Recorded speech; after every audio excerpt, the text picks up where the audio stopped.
নমস্কার বন্ধুরা, আমি আপনাদের জয়া। আজকে নিয়ে এসেছি একটা সর্ষে পোস্ত, মাছের সর্ষে পোস্ত রেসিপি। এটা হচ্ছে পার্শে মাছ, পার্শে মাছের তেল ঝাল আজকে আমি রান্না করেছি।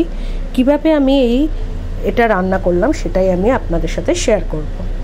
তাই জন্য প্রথমে বাজার থেকে আজকে দেখুন পার্শে মাছগুলো আনা হয়েছিল, কেটেই আনা হয়েছিল, এবং সেই মাছগুলোকে আমি ভালো করে নুন দিয়ে কচলে কচলে ডলে ভালো করে মাছগুলোকে পরিষ্কার করে নিয়েছিলাম।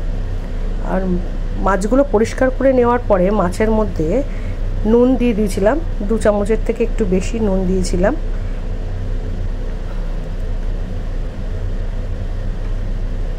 আর দিয়ে দিয়েছিলাম হলুদ গুঁড়ো। নুন আর হলুদ গুঁড়ো দিয়ে মাছটাকে আমি ভালো করে মেখে নিয়েছিলাম।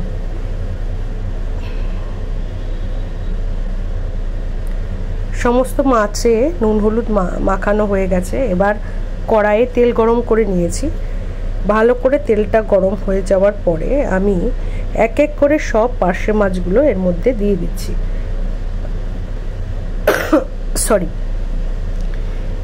এক এক করে সব মাছগুলো আমি দিয়ে দিলাম। প্রথমে মাছগুলোকে আমাকে ভালো করে ভেজে নিতে হবে, ঠিক আছে?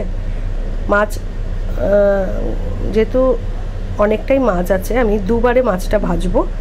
প্রথমে এই কটা মাছ দিয়ে আমি জাস্ট উল্টে দিলাম, এক পিঠ ভাজা হয়ে গেছে, আরেক পিঠ উল্টে দিলাম। পার্শে মাছ আপনারা কারা কারা খেতে ভালোবাসেন? অনেকে না পার্শে মাছ বাটা মাছের সাথে গুলিয়ে ফেলেন, কারণটা হচ্ছে যে অনেকটা দেখতে মাছ দুটো একই রকমের, ওই জন্য বাটার পার্শে অনেকে মানে করতে পারে না, গুলিয়ে ফেলে। আর এর মশলা জন্য পোস্ত, সর্ষে আর কাঁচা লঙ্কা নিয়ে নিয়েছি। মাছগুলো আমার ভাজা প্রায় রেডি। এবার সমস্ত মাছগুলোকে আমি একটা কড়াইয়ে তুলে নিচ্ছি।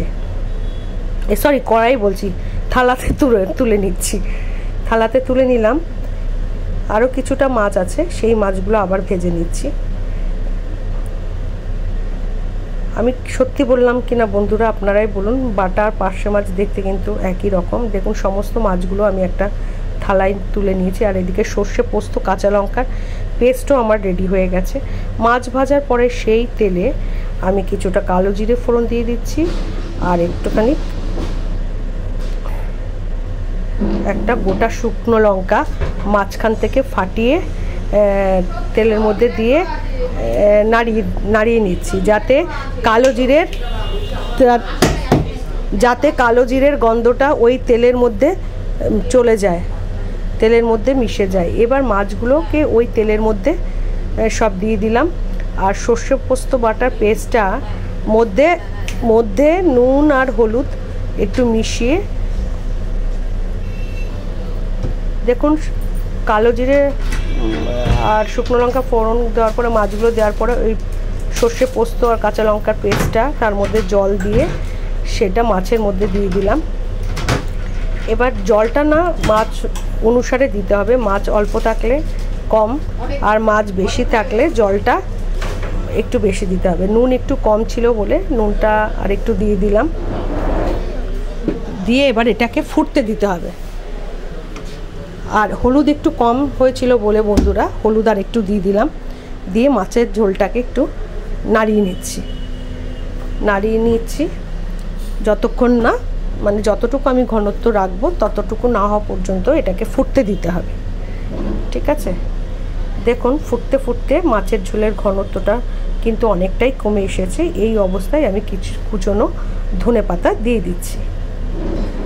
কুচনো ধনেপাতা দিয়ে দিলাম, কারণ ধনেপাতার একটা আলাদা ফ্লেভার আছে।